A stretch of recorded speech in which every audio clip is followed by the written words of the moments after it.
Welcome to The Explainer. Today, we're diving into a really fascinating clash that happens in pretty much every single business. We're talking about the collision between rigid, mechanical accounting systems and, well, unpredictable human psychology. So here's a paradox basically every financial professional has to face at some point. Why exactly do smart budgets make people do dumb things? I mean, organizations literally spend months crafting these perfect financial targets, right? But instead of inspiring greatness, these rigid targets often accidentally destroy performance. You see managers hiding money, salespeople delaying closing their deals, and long-term growth completely sacrificed just to hit a quarterly bonus. Today, we're going to figure out exactly why this happens and, more importantly, how to fix it. Here is our roadmap for today. First, we'll look at management control systems. Then, the human side of budgeting, dysfunctional behaviors, the controllability principle, and finally, how we balance systems with people. Let's get right into Section 1, Management Control Systems. Think of these control systems kind of like a timeline. Before the action even happens, we use what's called feed-forward control. This is all about anticipating problems, like setting up a budget before the year even starts. Then, during operations, we have concurrent control, which actively monitors the process while it's actually happening. And finally, after the fact, we rely on feedback control, where we measure our actual results against the plan we made, typically through variance analysis. So, it essentially boils down to this really simple equation. Control equals feed forward, before, concurrent during, and feedback after. It's a beautiful, completely logical framework. But, as we all know, a system is really only as good as the people operating it. Which brings us to Section 2, the human side of budgeting. Now, there's a pretty stark contrast between the two main ways we go about setting a budget. On one side, you have participative, or bottom-up budgeting. This is where you actually ask the team what their targets should be. This creates fantastic ownership, higher commitment, and great morale. But the downside? It is incredibly slow, and it invites people to set super easy targets for themselves.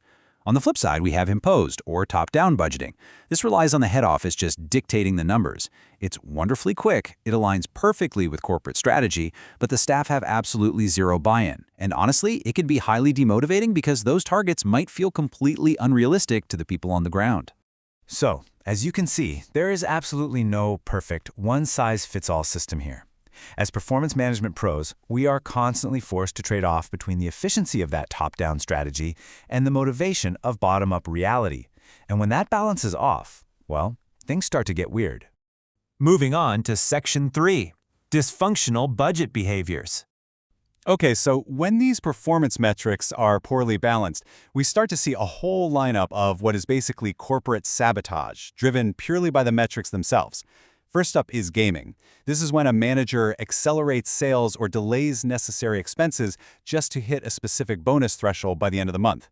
Then there's smoothing, where earnings are manipulated to look perfectly stable to the outside world, totally masking the reality of the situation. But the most dangerous one might actually be short-termism. This happens when desperate managers cut vital, long-term investments, things like R&D, staff training, or machine maintenance, literally just to boost today's profit. And finally, we have budgetary slack. Let's zoom in on that last one. Budgetary slack is essentially just padding the budget out of self-preservation. Employees deliberately overestimate how much a project will cost, or underestimate the revenue they think they can bring in, just to guarantee they hit their targets. Why? Because they fear that if they set an aggressive target and fail, they'll lose their bonus, or even worse, face budget cuts next year. It creates these massive inefficiencies because the organization suddenly has all this hidden capacity it doesn't even know about. And that brings up a huge foundational truth we have to remember. Budgeting influences behavior, period. If your employees are gaming the system or hoarding resources, it's not just a people problem, it is a system design problem. We need a smarter approach to design, one that motivates people without forcing them to manipulate the numbers. All right, Section 4, the controllability principle. This right here acts as the ultimate fairness rule. The controllability principle states that managers should only be evaluated on costs, revenues, and assets that they can actually control. Holding someone accountable for an expense that is completely outside their power to change, that instantly destroys the integrity of your entire management control system. It breeds resentment, and it absolutely guarantees demotivation. So, when you're drawing the line during a performance review, making these distinctions is critical. Direct material and labor costs, those are controllable. The manager can negotiate with suppliers, they can reduce waste, or they can manage the schedule. But what about apportioned head office rent or central marketing? Non-controllable. A divisional manager literally cannot do anything about the fancy downtown rent the CEO decided to sign a lease for. Forcing that allocated cost into a divisional review is just inherently unfair. You absolutely must exclude these arbitrary allocations. Think of this as your golden rule for system integrity. Evaluate only on items a manager can actually influence and strictly exclude those allocated costs. Following this mandate protects your managers from feeling like the whole system is just rigged against them. And finally, Section 5, Balancing Systems and People. So what's the solution? Well, it's a blended best practice procedure that kind of gives you the best of both worlds. Step 1 requires strategic direction from the top, where executives set the big vision and the ultimate goals. Step 2 requires operational input from the bottom, where the people actually doing the work provide realistic estimates of what it takes to get there. And Step 3 is to review and negotiate. This dialogue right here is where the magic happens. It successfully integrates the efficiency of that top-down strategy with the deep commitment of bottom-up participation. As we wrap up today, I want you to consider your own workplace for a second. Are your performance metrics actually inspiring greatness, or are they just encouraging a better game? If your system relies purely on strict feedback control without any participative input or fair controllability, you might just be teaching your team how to hide their mistakes better. So design measures that actually matter, align them with your strategy, and always manage the behavior. Thanks so much for joining me on this explainer, and I'll catch you next time. Welcome back to The Explainer. Today, we are opening up a seriously fascinating toolkit from the ACCA Performance Management Frameworks. We're going to be breaking down the actual logic behind relevant costing, shutdown decisions, and that classic make or buy dilemma. Let's dive straight into the source material and see exactly how top-tier strategists avoid those classic accounting traps. Here's our game plan for today. We're going to run through the golden rules of costing, identifying relevant costs, making the tough shutdown decision, the make or buy dilemma, avoiding the scarce resource trap, and finally, a quick decision maker's summary. All right, let's jump right into part 1, the golden rules of costing. Before you make any short-term business decision, you absolutely have to get your costs sorted correctly. And a relevant cost basically rests on 3 critical pillars. First up, it has to happen in the future. Anything in the past is already gone. Second, it needs to be an incremental cash flow, which just means actual cash is either entering or leaving the business. And third, it has to change based on the choice you make. If a cost stays exactly the same, whether you say yes or no, well, it's just noise. You've got to ignore it. The source material actually distills this perfectly into one golden rule. Relevant equals future cash flow that changes with the decision. Seriously, lock that into your memory. It is your absolute ultimate filter for looking at any financial data. Moving on to Section 2, identifying the relevant costs. So how exactly do we filter the signal from the noise? Well, think of it like this separation. On the relevant side, we care about future cash outflows, opportunity costs, and avoidable fixed costs. But on the other side, that is the danger zone. Sunk costs, they're already gone. Ignore them completely. Depreciation? That's just an accounting illusion. No actual cash is moving. And here is a massive trap you need to watch out for. Idle labor. If your workforce is already being paid to just sit around, putting them on a new project costs you exactly 0 extra cash. Don't let that trick you. Okay, part 3, making the shutdown decision. Now let's play defense. Imagine one of your divisions is just bleeding money on paper. The high-stakes question becomes, should we shut it down? I mean, your gut instinct probably screams cut your losses, right? But we actually need an exact mathematical flow here to avoid falling for red herrings.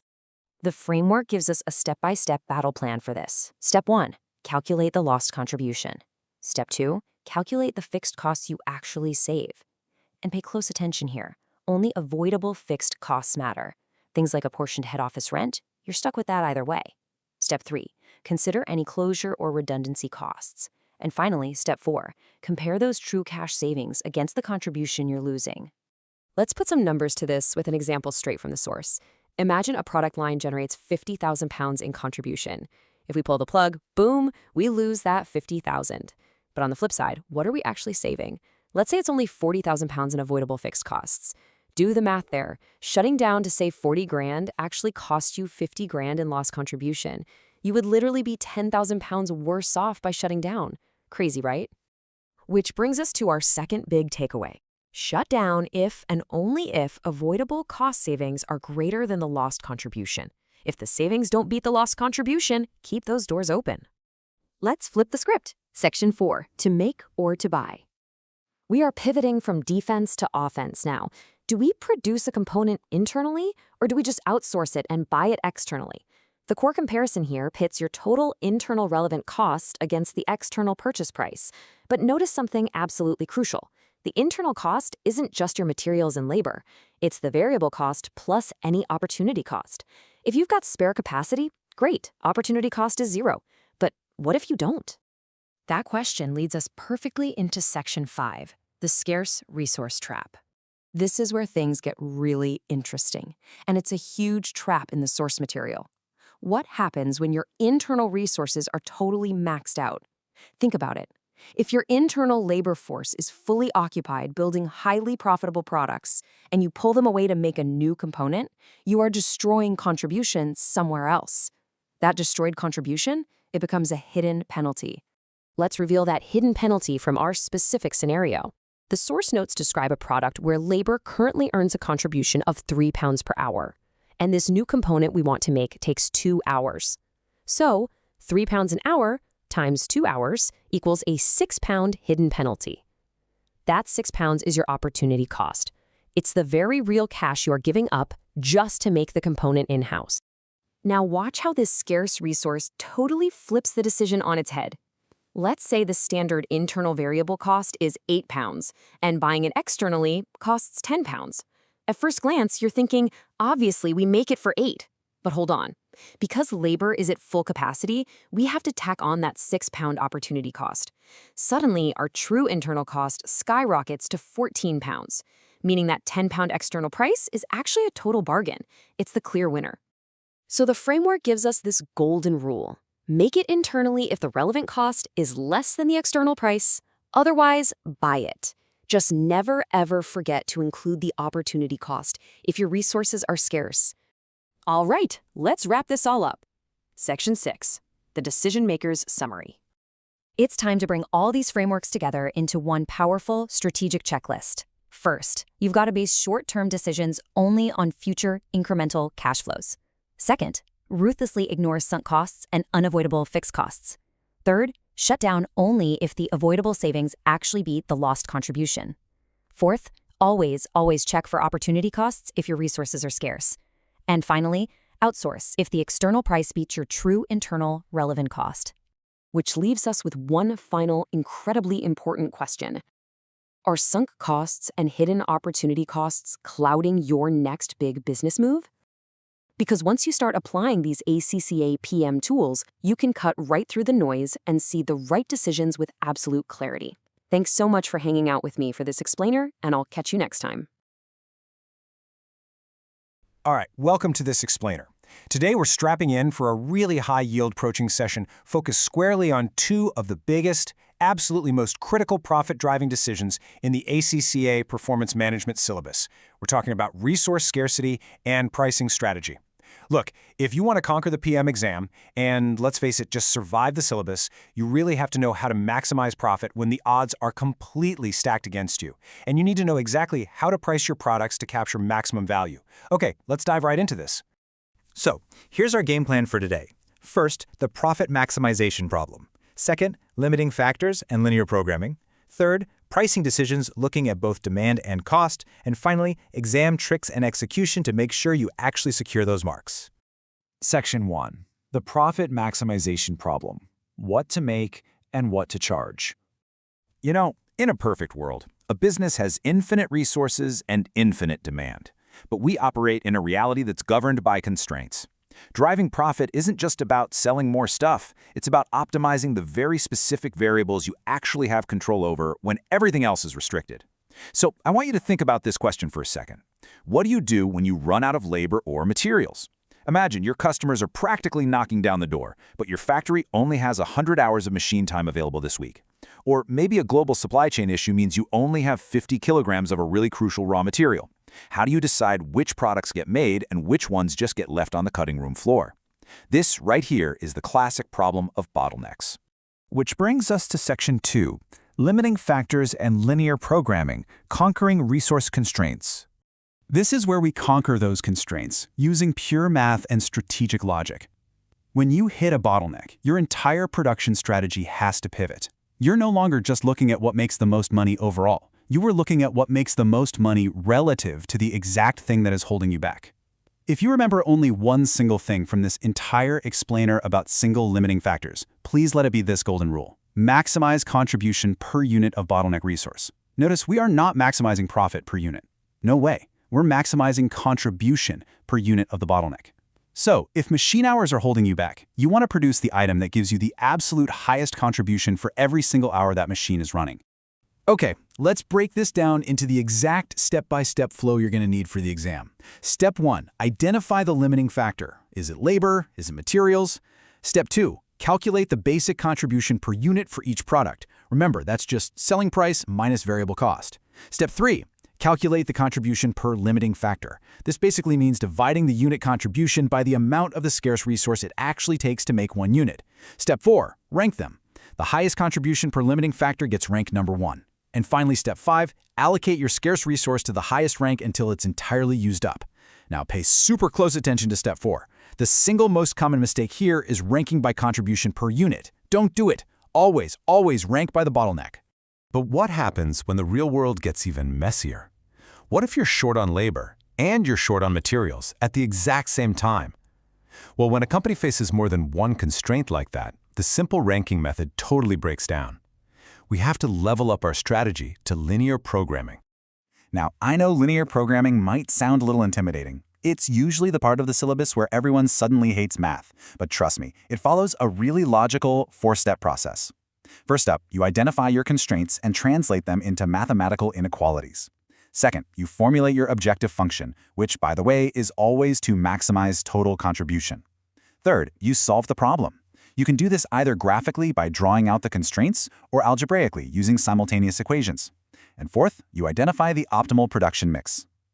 The really crucial point to remember here is that your optimal production point is almost always going to lie at the exact intersection of your constraint lines on a graph. That intersection is the sweet spot where you're maximizing both scarce resources simultaneously. Moving right along to Section 3, Pricing Decisions, Setting the Perfect Price Tag. All right, so we've optimized the production floor, but now we've got to optimize our sales. Creating the right product mix is really only half the battle. Setting the perfect price tag is what actually captures the profit. We need to look at this from two different angles, demand and cost. Let's start with demand-based pricing, which is entirely driven by customer sensitivity. We measure this using price elasticity of demand, or PED. If demand is elastic, it means your customers are highly sensitive.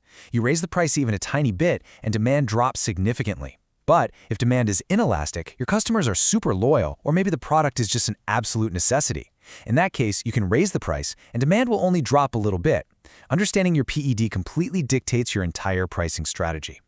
Now, when you're using demand-based pricing, there is an absolute, undeniable mathematical rule for finding that perfect profit-maximizing price. It's the optimal output rule, MR equals MC. Marginal revenue must equal marginal cost. Seriously, if the revenue you get from selling one more unit is exactly equal to the cost of making that one extra unit, you have hit the absolute peak of your profit curve. Burn this rule into your brains, folks.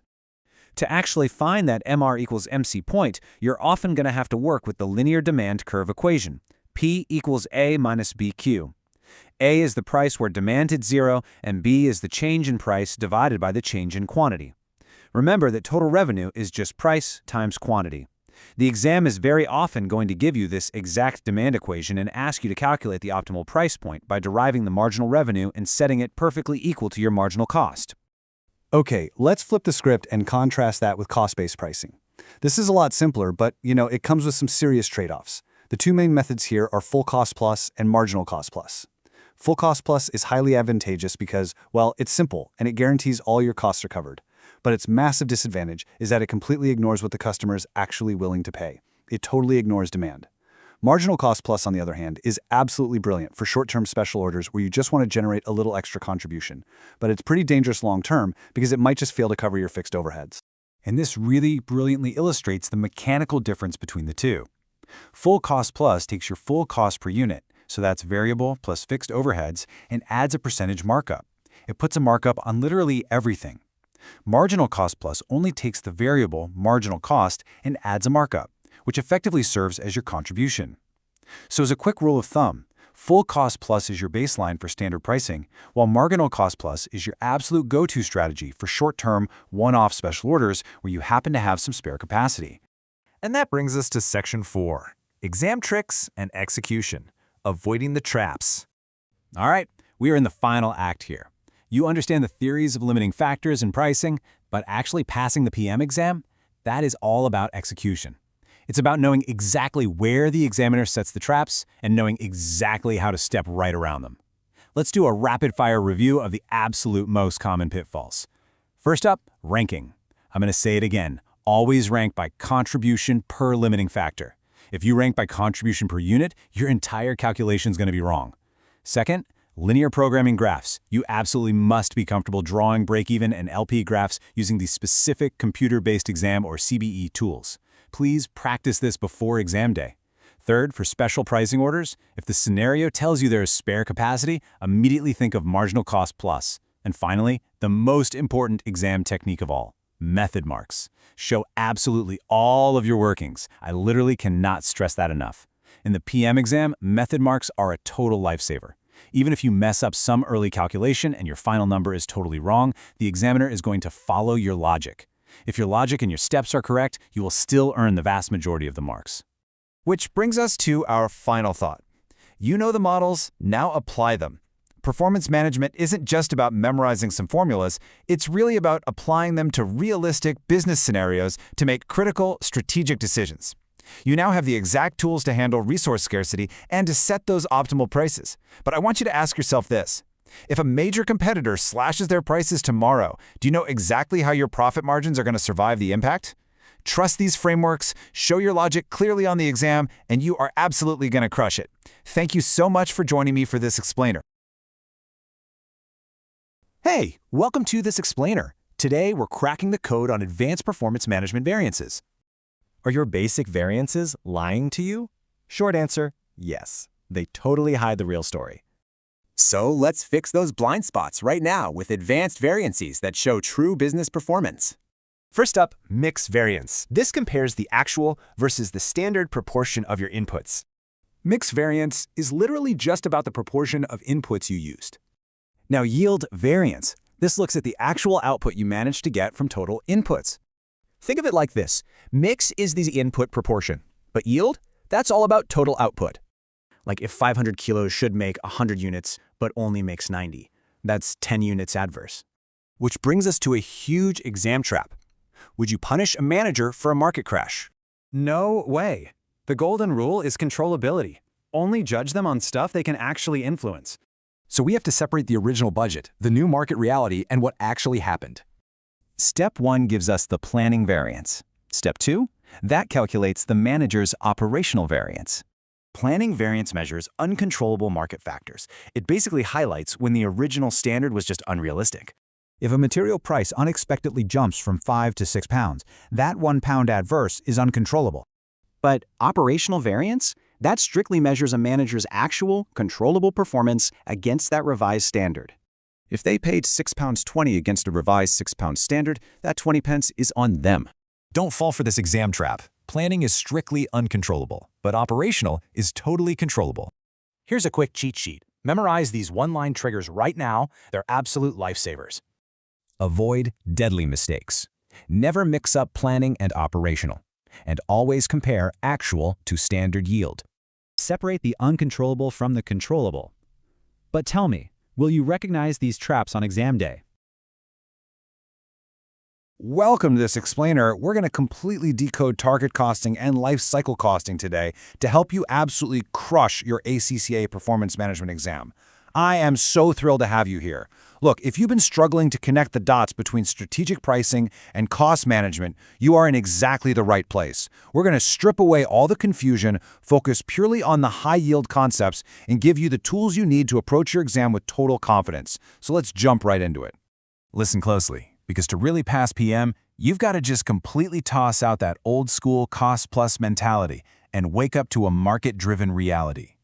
For decades, right, companies would just calculate how much a product costs to make, slap a standard profit margin on top of that, and push it out to the consumer.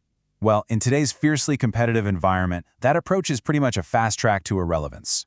You don't decide the price anymore. The market decides the price. If you try to charge more than what the consumer is willing to pay or what your competitors are charging, you simply won't sell anything. Here's your high-yield roadmap for today's explainer. 1. The pricing paradigm shift. 2. Target costing and cost gaps. 3. Closing gaps with value engineering. 4. Life cycle costing explained. And 5. The design stage trap. Section 1. The pricing paradigm shift, from cost-plus to market-driven reality. The evolution here is crystal clear. The old way was simple. Cost plus profit equals price. But the new way, it changes everything. Price minus profit equals target cost. Now, I know it kind of looks like a simple algebraic reshuffle, but strategically, this flips the entire script. You're starting with the expected selling price, which is that rigid ceiling dictated by the market. From that, you subtract your desired, non-negotiable profit margin, and what you're left with isn't just a suggestion, it's your target cost. It's literally the absolute maximum amount you are allowed to spend to create this product while still hitting your financial goals. Section 2. Target costing and cost gaps. Finding the villain of our story. You've got to memorize this definition right now. Target costing is an absolute exam favorite because it essentially forces a business into a corner. Think about it. The price is fixed by the market. The profit is fixed by your shareholders. Therefore, your costs have to adapt. You have to squeeze your operations, your materials, your overhead, all of it, until they fit perfectly inside that target cost box. If you want to grab maximum marks, you should follow this exact 5-step flow every single time you see a target costing question. First, identify that expected selling price based on the market. Second, calculate your target cost by stripping out your required profit. Third, and here is the big reality check, estimate what the product would actually cost you to make right now with your current processes. Fourth, compare the two to find your cost gap. And finally, step 5, don't just leave that gap sitting there. Recommend actionable value engineering steps to close it. So, the crucial takeaway is that whenever your current estimated cost is actually greater than that target, you have a cost gap. This is a massive red flag. If you proceed with production while a cost gap exists, you're going to have to either raise your price and lose customers to your competitors, or sacrifice your profit margin, which is definitely going to upset your shareholders. That gap absolutely must be eliminated before full-scale production begins. No exceptions. Seriously, lock this one-line summary right into your brain today. Target cost equals price minus profit. Cost gap equals current minus target. Repeating this exact phrase over and over will really cement your memory retention for exam day. When the pressure is on, you won't even need to second-guess the math. This simple phrase is going to guide your calculations flawlessly. Section 3. Closing gaps. Value engineering. The hero that defeats the cost gap. The examiner is specifically hunting for actionable recommendations here. So use these exact value engineering tactics to strip out costs without stripping out value. Ask yourself, can you make design changes? Maybe using simpler, standard components instead of custom-built ones. Can you substitute for cheaper materials that don't compromise the customer's perceived quality? What about implementing more efficient processes on the factory floor to cut down labor time? Or maybe you can negotiate better with suppliers to reduce waste. This is exactly how you systematically chip away at that cost gap until it hits 0. Section 4. Life Cycle Costing Explained, the cradle-to-grave strategy. Unlike traditional absorption or marginal costing methods that obsess almost entirely over just the manufacturing phase, life cycle costing demands that you look at the entire lifespan of the product, literally from cradle to grave.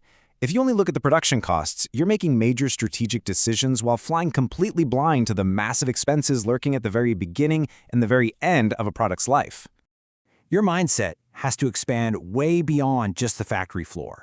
Look at this massive spread of time. You've got heavy cash outflows in month 1 for design, research, and development. Then sure, comes production and distribution, but the spending doesn't stop when the customer buys the product. Fast forward to month 24, you might be paying out for customer support and warranty claims. And all the way out in month 60, you could be facing strict environmental costs for disposal, decommissioning, or recycling. If your pricing strategy doesn't account for this entire timeline, your product is ultimately going to lose money. Section 5. The design stage trap, the locked vault. Okay, I need you to write this number down immediately. 80%. This staggering figure is the absolute key to understanding the relationship between target costing and life cycle costing. A staggering 80%, sometimes even more, of your total life cycle costs are committed or locked in before you even manufacture a single unit. It's wild.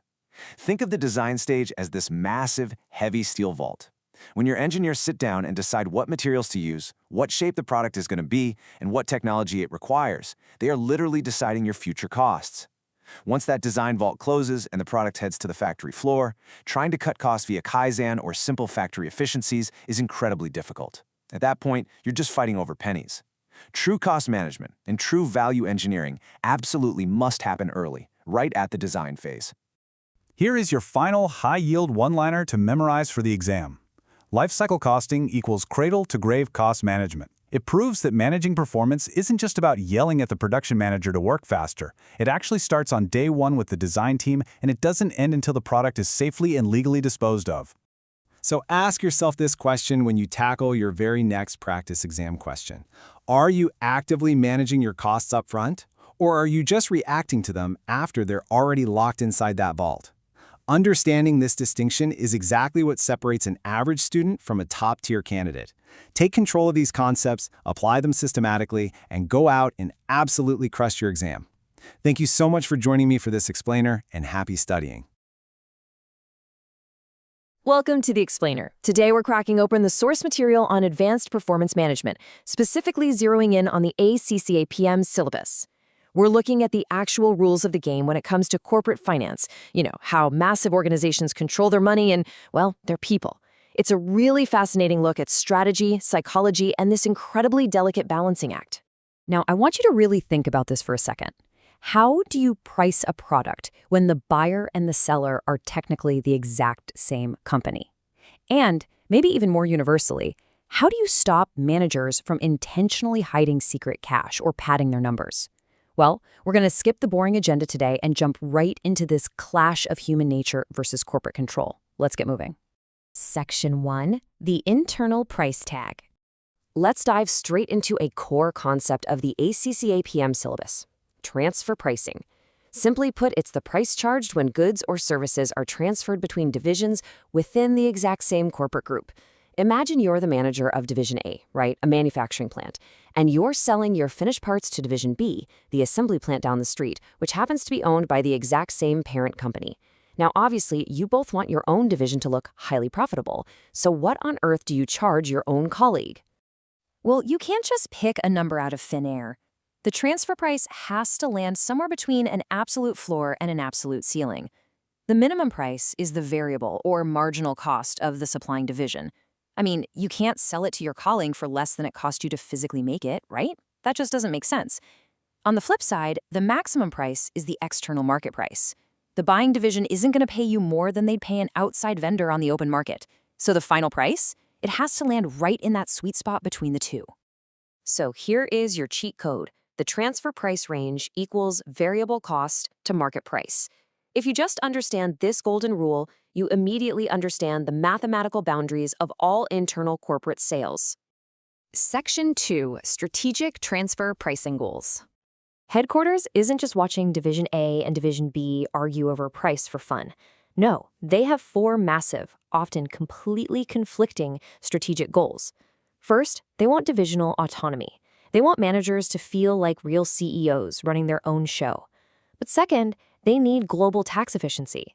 If Division A is in a low-tax country and Division B is in a high-tax country, well, headquarters might want a higher transfer price to shift profits to that low-tax jurisdiction.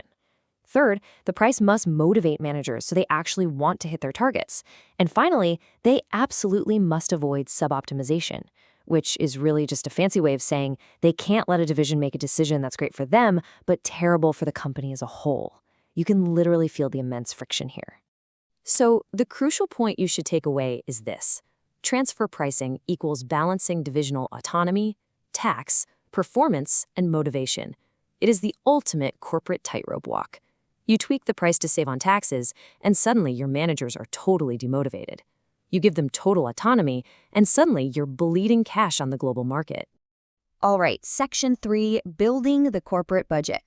Setting a budget is definitely not a one-size-fits-all kind of deal. In the ACCA PM framework, we actually see two completely different approaches. A fixed budget is, well, exactly what it sounds like. It remains totally unchanged regardless of your activity level, and it's fantastic if you operate in a highly stable, predictable environment. But what if things change? That is exactly where the flexible budget comes in. A flexible budget actually adjusts for the actual activity volume. If you want to evaluate a manager's performance fairly when market volumes are fluctuating wildly, a flexible budget is absolutely your best tool. It tells you what the cost should have been for the actual level of output. And how do you actually build the numbers inside that budget? Well, here is the classic battle between convenience and efficiency. Incremental budgeting is the old school approach. You take last year's numbers, slap a percentage increase on them, and call it a day. It's incredibly quick, it's stable, but it has a massive flaw. It just perpetuates last year's inefficiencies. You're basically just kicking the waste down the road. The alternative is zero-based budgeting, or ZBB. Here, every single budget cycle starts from absolute zero. You have to justify every single item of expenditure. It's incredibly efficient at stripping out waste, but as you might guess, it's really time-consuming to pull off. Then we get into the pure psychology of management. Like, who actually writes the budget? A participative or bottom-up budget asks the lower-level managers to prepare their own targets. This creates fantastic ownership and way higher commitment. But, and it's a really big but, it allows managers to build in easy targets, something called slack. Conversely, an imposed or top-down budget is dictated straight from senior management. It's incredibly quick and aligns perfectly with corporate strategy, but man, it can be horribly demotivating for the team on the ground. The reality? Best practice is almost always a blend. Strategic direction from the top with operational input from the bottom. Which brings us to Section 4, the budgetary slack trap. Budgetary slack is the intentional, deliberate act of overestimating your costs or underestimating your revenues to make the budget easier to achieve. In plain English, it's padding. And honestly, it is basic human nature. If your boss asks you how long a task will take and you know it takes 2 days, you might say 3 days just to give yourself a nice little cushion. While managers do the exact same thing, just with millions of dollars. Now, what's really fascinating here is the psychology driving this behavior. Why do they pad the budget? Usually, it's driven by two very powerful motivators, greed and fear. Greed, because they often have performance-related bonuses tied directly to hitting these targets. And fear, because they worry that if they show how efficiently they can really work, headquarters will just instantly slash their future budgets. But look at the disadvantages for the company. It creates entirely inefficient resource allocation and leaves the organization with massive hidden capacity. Headquarters thinks they're maxed out, but the decisions are actually sitting on tons of untapped potential. So, how does headquarters fight back and squeeze this slack out of the system? They have a few strategic steps they can take.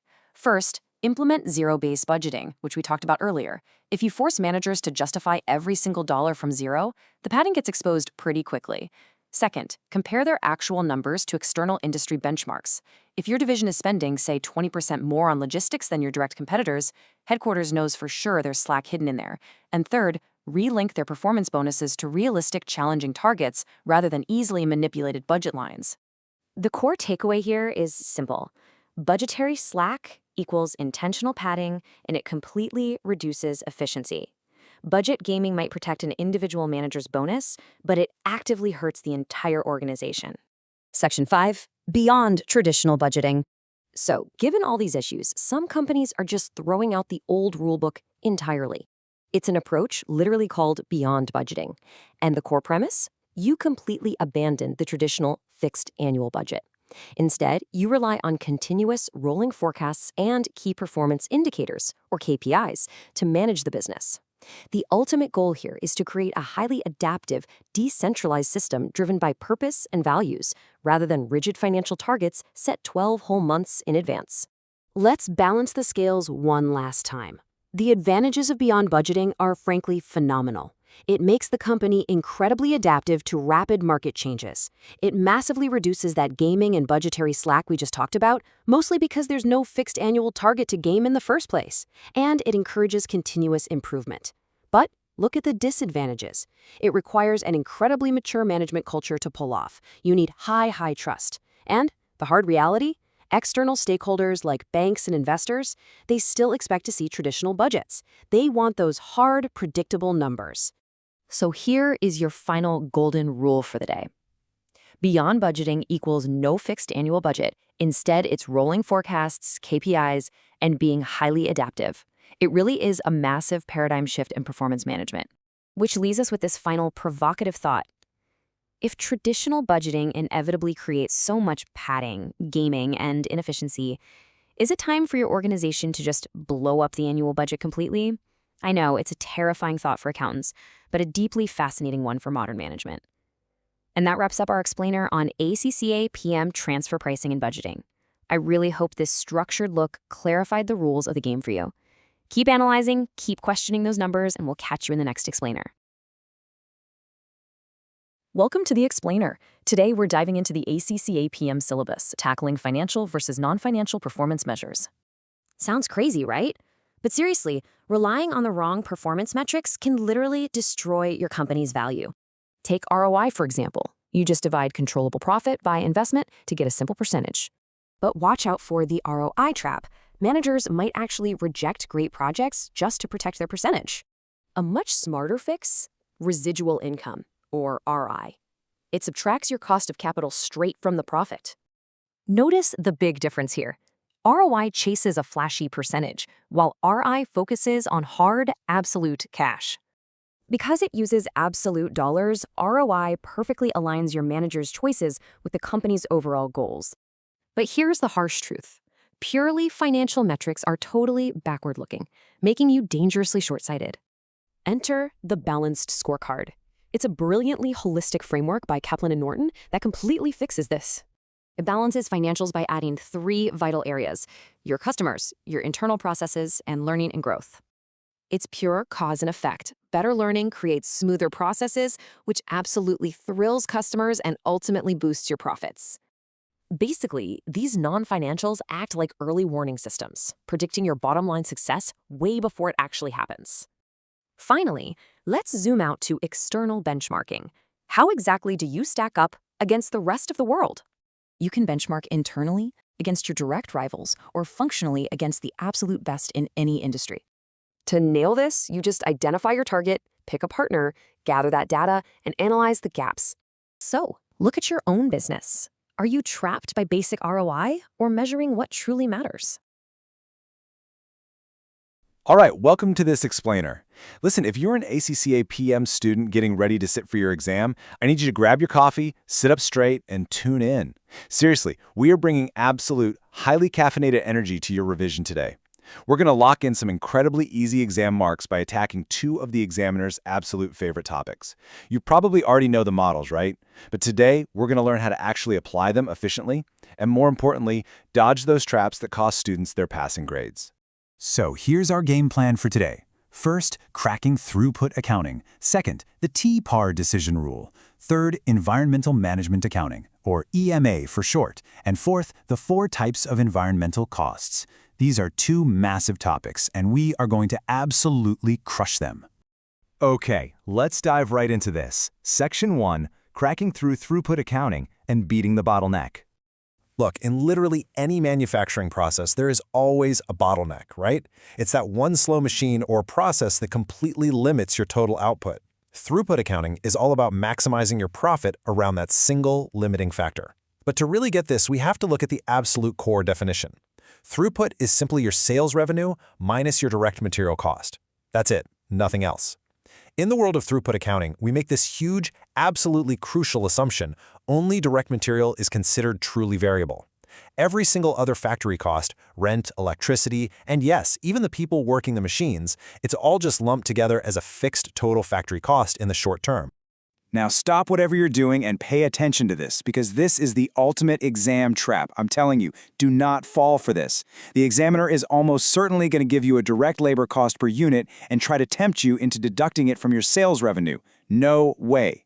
Remember, in throughput accounting, labor is fixed in the short term. Do not treat it as a variable cost. If you subtract labor when calculating throughput, you are going to lose those marks instantly. Just don't do it. Only deduct material, period. So, how do we actually tackle a calculation question when it pops up? Well, here is your golden 5-step roadmap. Memorize this exact sequence. Step 1, identify your bottleneck resource. You know, which machine is actually slowing everything down. Step 2. Calculate the throughput per unit for each product. Remember, that's just sales price minus material cost. Step 3. Calculate the throughput per bottleneck hour. This is so vital because you want to know exactly how much profit you're generating for every precious hour spent on that slow machine. Step 4. Rank your products from highest throughput per hour all the way down to the lowest. And finally, Step 5. Allocate your scarce bottleneck hours to your #1 ranked product first until demand is met, and then just work your way down the list. If you follow these steps, honestly, you cannot go wrong. All right, moving right along to Section 2, the TPAR Decision Rule, the formula for profit. So this brings up a really good question. How do we actually know if a product is truly profitable under throughput accounting? I mean, think about it. How do we know if a product is worth making when we're only looking at material costs? We still have an entire factory full of fixed costs to pay for, right? We need a specific metric to tell us if our throughput is actually high enough to cover all those overheads and, actually generate a profit. Well, the solution is the throughput accounting ratio, or TPAR for short.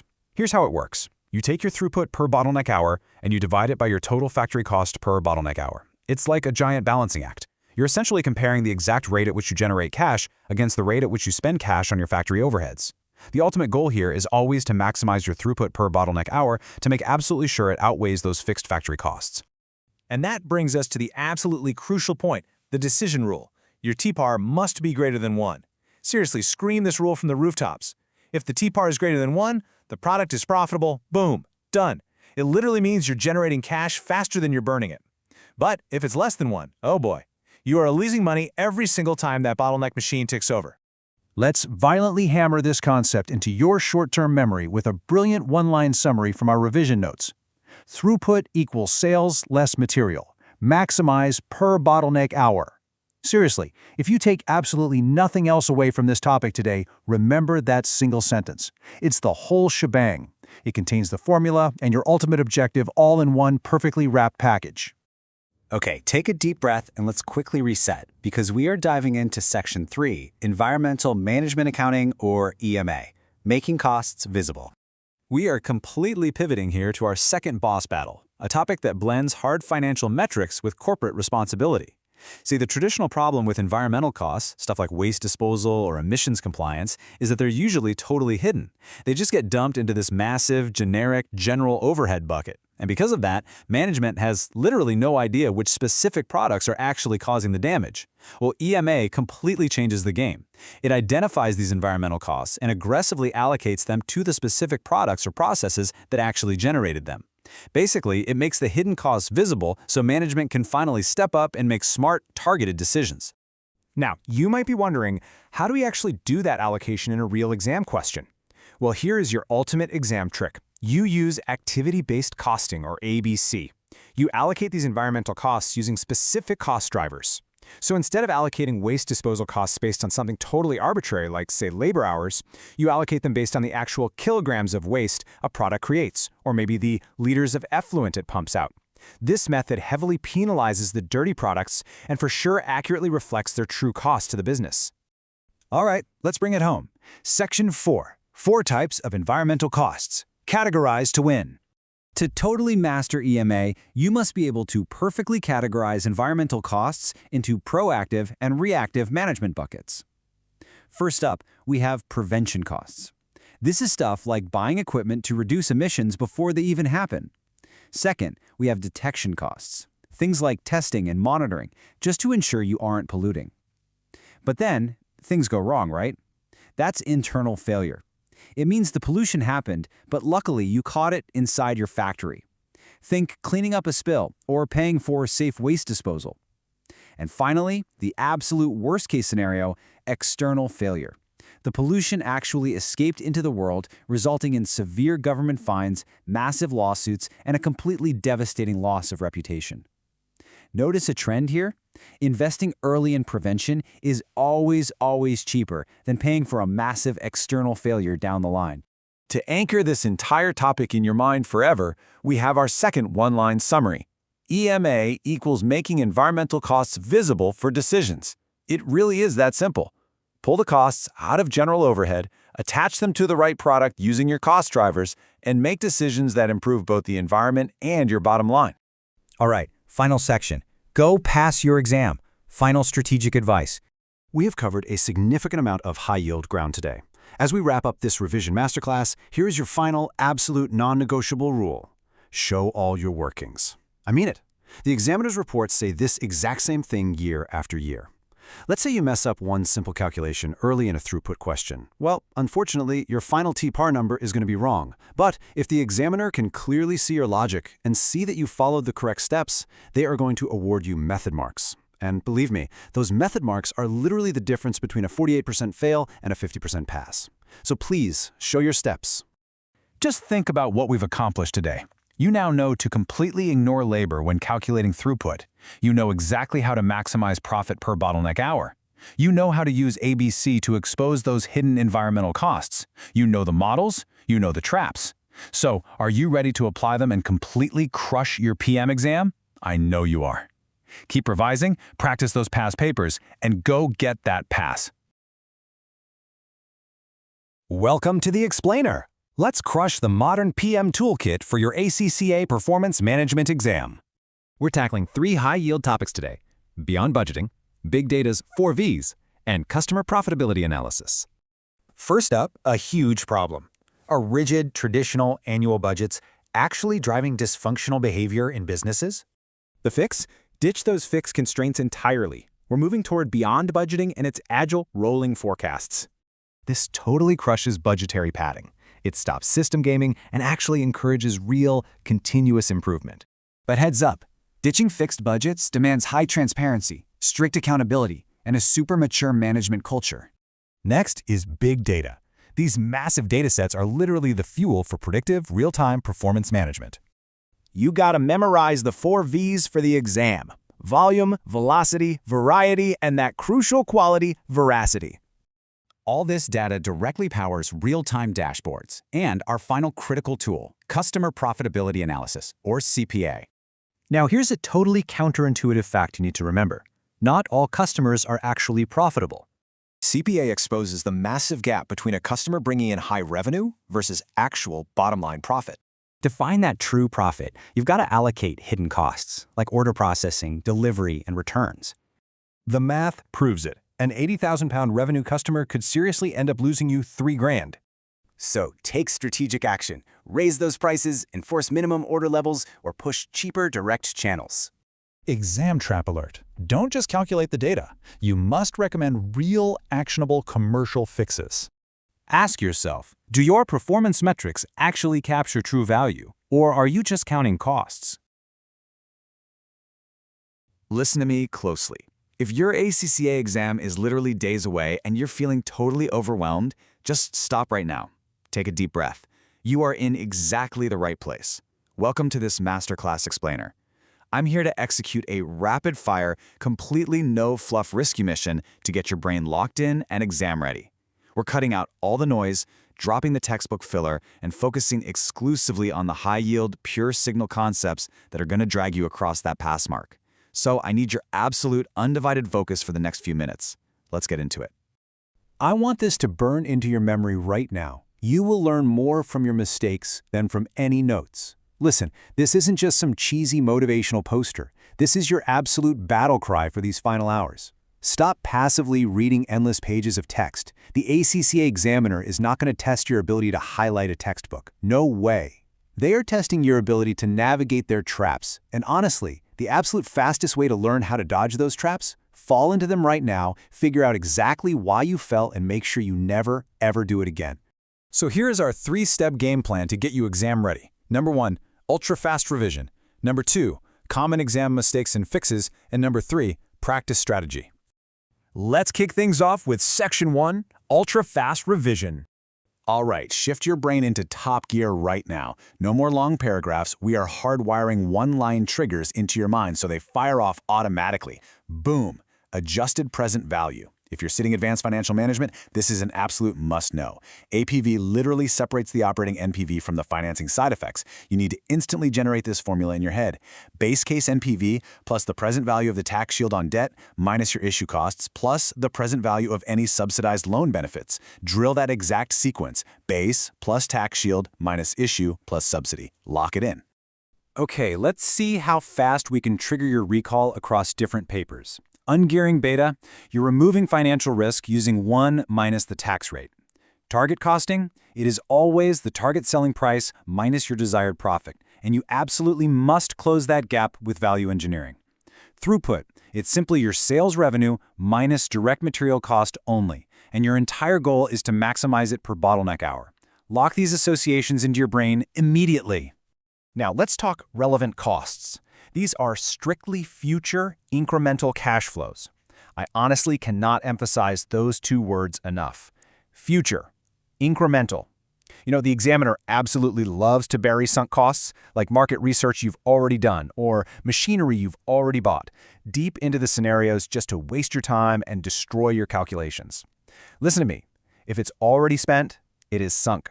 Ignore it completely and move on. Let's keep this intense pace going. Notice how quickly we can switch contexts here, just to prove your memory works. In advanced performance management, dysfunctional behavior means gaming the system, short-termism, or budgetary slack. Now, switching to tax, BAR-DR, that's business asset disposal relief, means a 10% rate up to a $1 million lifetime limit. Back to PM, shutdown decisions. We only shut down if the avoidable fixed cost savings are strictly greater than the lost contribution. Snap, snap, snap. That is exactly how fast your recall needs to be. So, why do good students fail ACCA exams? Think about that for a second. I mean, they know the formulas, they've read the books, so why do they get 48 or 49% and fail? Well, it's because they walk blindfolded right into the examiner's favorite traps. Let's fix that right now. Which brings us to Section 2, Common Exam Mistakes and Fixes. This is your ultimate shield. We're bringing the energy right back up to maximum, because here is where you secure those extra 5 to 10 passing marks that will literally flip a fail into a solid pass. A classic, heartbreaking rookie error in APV calculations is using the WACC to discount the base case NPV. Doing that drops easy marks instantly. The brilliant fix? Base NPV must always be discounted using the ungeared cost of equity, or KE. Do not let financial leverage contaminate your base case. Separate it out. Now here is a massive trap in performance management. The mistake is spotting a target costing gap, doing the calculation, and just stopping. You calculate the gap is $10 and you move on. No! The fix here is you must always recommend value engineering actions to close it. Standardize components, substitute cheaper materials, simplify the design. If you stop at the math, you're literally leaving half the marks sitting right there on the table. So the crucial point here regarding divisional performance is this absolute examiner favorite. The mistake is blindly trusting return on investment, or ROI. You see, ROI tricks managers into sub-optimization. They'll reject a great project just because its return is slightly lower than their current division average, even if it completely beats the corporate cost of capital. It's crazy. The fix? Use residual income, or RI. RI gives you an absolute monetary amount and is the ultimate savior for making decisions that actually align with shareholder value. Okay, if you're taking the UK tax paper, do not ever mix these two up. The mistake is treating exempt VAT supplies as if they're zero-rated. They are totally different beasts. The fix is knowing that zero-rated means the tax rate is 0%, but you can still recover your input VAT on purchases. Exempt, on the other hand, means there is absolutely no input VAT recovery allowed. Hit that distinction like a hammer in your mind so you never, ever mix up input recovery rules again. Moving on to our final phase, Section 3, Practice Strategy. We're shifting from defense straight to offense. You have the rapid-fire triggers, you know the traps, but how are you actually going to spend your final 48 or 72 hours? I need you to follow these 3 exact steps.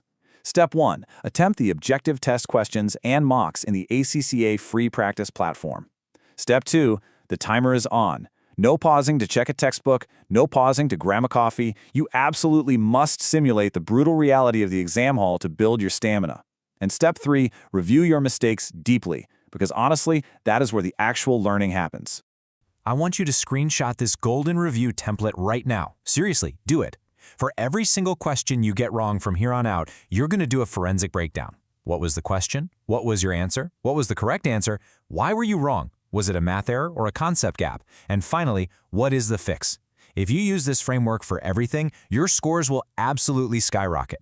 Now, let's look at this incredible rule and really build your confidence. Show all workings. Even if the final number is completely wrong, method marks count. Listen, the examiner is not your enemy. They actually want to pass you. If you multiply by the wrong tax rate in step 1, but your logic for steps 2, 3, and 4 is perfect, you are getting those marks. You just have to show your logical steps. Do not just write down a naked final number. Here is an exclusive insider tip just for you in these final, high-pressure days. Take screenshots of the MCQs you get wrong. Create a dedicated album on your phone. Then revise them every single morning the minute you wake up and every single night right before you go to sleep. What you're doing is training your brain's pattern recognition. When you finally sit in that exam hall, your brain will instantly recognize the shape of the questions that used to trick you. It's a real game changer. 0. There is absolutely zero negative marking in ACCA. You must never, ever, under any circumstances, leave a question blank on the practice platform or in the real exam. If you're down to the last 10 seconds, just guess. A blank answer is a guaranteed 0. A guessed answer? That's a 25% chance of a mark. Leave nothing blank. Okay, take a deep breath. You have the tools, you understand the triggers, you know the traps, and you have the practice strategy. Now, you just need to apply them with absolute confidence. The hard work is already done. Now, you just need to execute. Go in there and pass this exam. So I leave you with this final provocative challenge. Will you let the examiner's traps beat you, or will you use your mistakes right now to guarantee a pass? Get off this explainer, log right into the practice platform, start that timer, and go attack your mock exams. You've totally got this.